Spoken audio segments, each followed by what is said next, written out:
Good evening. My name is Allie Easton, and the article I've chosen to highlight from the Institute of Faith, Work, and Economics is called Reason for Being, A Christian Vision for the Arts. In this, James Clark opens with the idea that average people don't think much about art and how it relates to Christian theology. Art exists. It's cool. End of story. However, within the church, there is tension for those who believe that their vocations and callings fall within artistic arenas. Many questions are asked. Can the art created reflect God if he isn't expressively incorporated? Can the art be Christian if it shows the darker sides of humanity in the world? What is the value of art for Christians? Erwin McManus, founder of Mosaic Church in Los Angeles, challenges those questions with questions and answers of his own in this wonderful book called The Artisanal Soul. It's fantastic. Check it out. His questions, though, he responds with, what if the creative act is not an act against nature, but is an expression of our nature? What if the creative act is not an act against God, but is a reflection of his image within us? McManus then says that to create is to fulfill our divine intention. To create is the reflection of the image of God, and to create is an act of worship. And then Benner tells us in The Gift of Being Yourself, both God and self are most fully known in relationship to each other. In art, we are able to reflect our Creator as we honor him with our creations. Going further, when you take ownership of your calling as a Christian artist and obediently create, you are acting in your total self as you were created by God and as you are being redeemed in Christ. And our art acts as a reflection of the image of God that we are, the unique face of God that has been set aside from eternity for us. As a Christian and an artist, I've been asked many of these questions. After doing a particular performance, I've had friends ask, how do you do that as a Christian? How do you do that show? And I think Madeleine L'Engle, whose name you may recognize from A Wrinkle in Time, talks about this a little bit in a really wonderful way.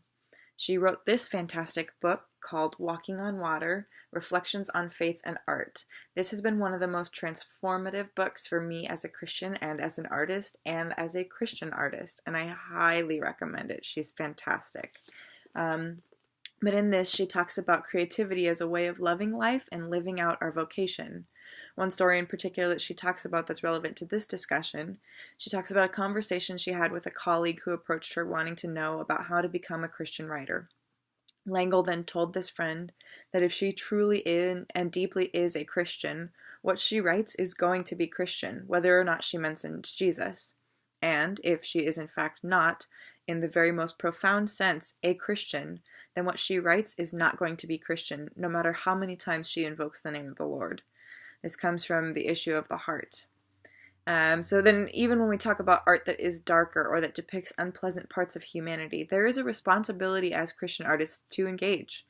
Clark, in this article that we've been talking about, likens it to the Bible, where just as the Bible reflects truth by accurately recording history, even the unsavory parts, so too does art reflect God's truth when it graphically confronts us with the depths of sin and evil.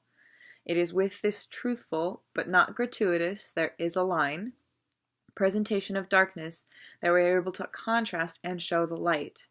Madeleine L'Engle, with words of wisdom, again says, we draw people to Christ not by loudly discrediting what they believe, by telling them how wrong they are and how right we are, but by showing them a light that is so lovely that they want with all their hearts to know the source of it. Clark ties all this back in together with the idea that art's reason for being is found simply in its beauty. Art is our natural response to God and his creation. Some of the fun things that I've included in this presentation for you are some of these quotes that we've been talking about, discussion questions and ideas, different things to ponder on. Two of the pictures I've included are actually photos of myself in productions. The photo of me on the left with the crazy wig and the flowers is from a production of Cinderella, which is yet another Jesus story. Someone falls from grace, takes on the sin, takes on the pain of the world, and then is rewarded by the Redeemer that comes in to step in and save. I recognize that that's a very loose interpretation of that Jesus narrative. However, I'm going to go with it. And then on the flip side of that is a production of Titus Andronicus I did, which is very dark. Shakespeare is a very dark writer for that. And that contrast of darkness and light that we need to bring to the world in art that is important for Christians and for the world. Thank you.